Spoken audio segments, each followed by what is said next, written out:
All right, so Jack, I'm going to go through my 5 biggest mistakes that Mike Vrabel has made this season, right? This is not just 2023, but includes off season into this season.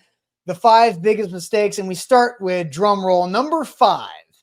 It is putting in Malik Willis after Will Levis's first down in his first start against the Falcons, which led to the fumble that gave the Falcons a 3-0 lead. Jack, how do you feel about this being number 5? Oh man, but that made me want to put my head through a wall when it happened. Austin Levis was in a nice rhythm. I mean, I like that it's at number 5 because it didn't cost him a game, but it was just one of those decisions where you're like, what the hell are we doing? Why do we look like a high school football team right now? Right. For sure. And just so I can be clear, this is Mike Vrabel decisions. This is not this was actually kind of hard because when I was doing this, I was like, Mike Vrabel honestly hasn't made that many individual egregious mistakes this season. It's mostly been the personnel. Some of those are Vrabel's fault. Some of them are not. So putting in Malik Willis in that Atlanta game is Mike Vrabel's biggest mistake, number 5.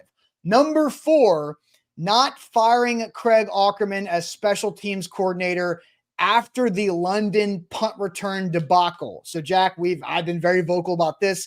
Craig Aukerman, I don't know what he did for a few years as special teams coordinator, but when Kyle Phillips muffed that punt with 1 second left in London before halftime that gave the Ravens an extra field goal, and he was not let go in that moment, that was a mistake from Vrabel because what happened is the Titans lost a game against the Colts in which they got back-to-back punts blocked. Ryan Stonehouse tore his knee up, and one of those punts blocked was the same way it got blocked week 1 against the New Orleans Saints. So mistake number 4 is not firing Craig Aukerman after the London punt return debacle. How do you feel, Jack?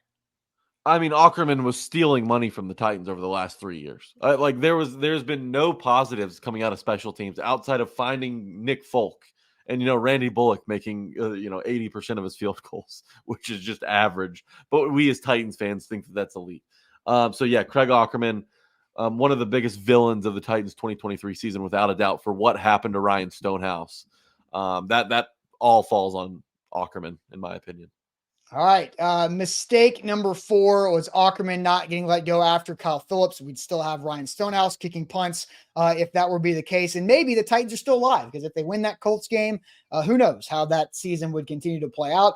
Mistake number 3, burning the bridge for David Long to resign in the offseason. He called him a repeat offender.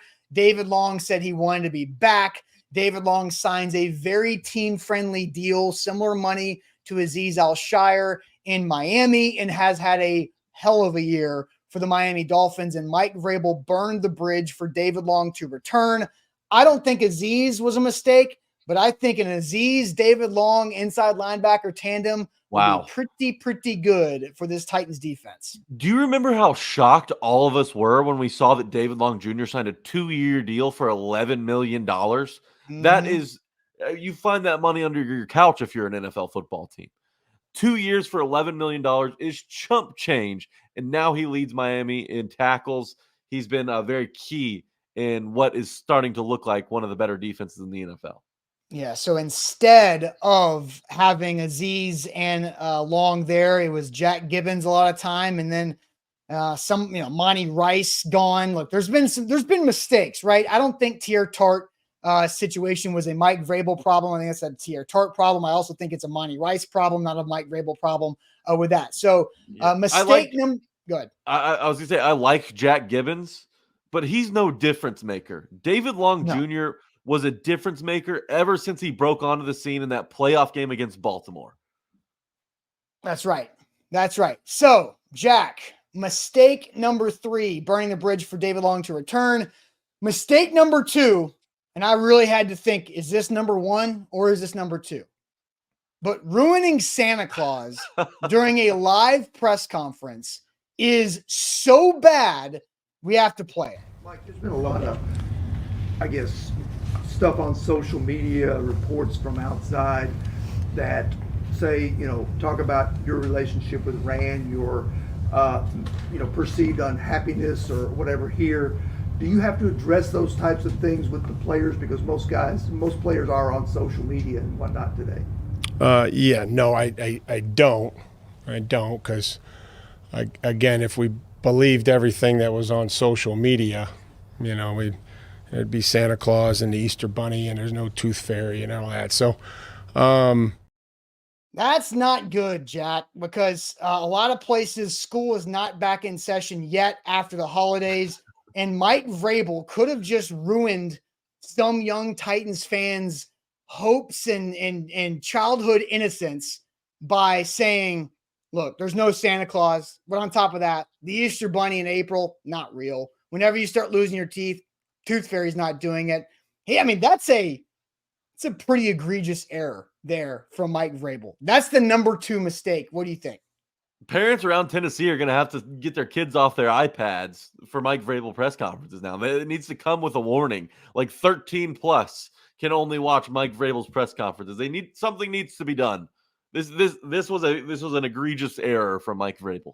Yes, F-bomb the day before and killing off Santa Claus the next day. But the number 1 mistake that Mike Vrabel has made that's worse than ruining Santa Claus is believing that Andre Dillard could be a starting left tackle in the NFL. That Andre Dillard's performance at left tackle is worse than potentially ruining Santa Claus for kids around Titans fans. Andre Dillard is a complete abomination, and that is by far the worst mistake that Mike Vrabel has made all season. Yeah, you're not going to get any pushback from me on number 1. That was disastrous, and it's it's like a good deal for a starting left tackle in the league, but now we're seeing why. He was benched in Philadelphia. He couldn't even find time on the right side of the offensive line over there. He doesn't have that dog in him. It's a black eye that the Titans should be lucky hasn't ruined Will Levis permanently. Like seriously, Will Levis could have picked up a big time knee injury, shoulder injury, head injury, whatever it may be, just playing behind Andre Dillard. They're about to finish the season without any major disaster happening to their starting quarterback or either of their running backs. So for that, we have to be grateful. And Rand Carthon, man, you got to get the left tackle position right. Got to get it fixed this offseason.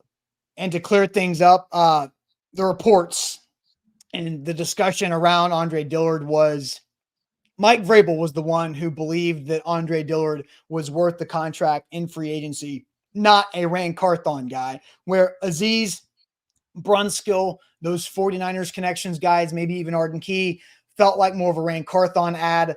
Andre Dillard was a Mike Vrabel ad, so that puts him squarely. The biggest mistake Vrabel made this year was believing that Andre Dillard could be a starting left tackle in the NFL.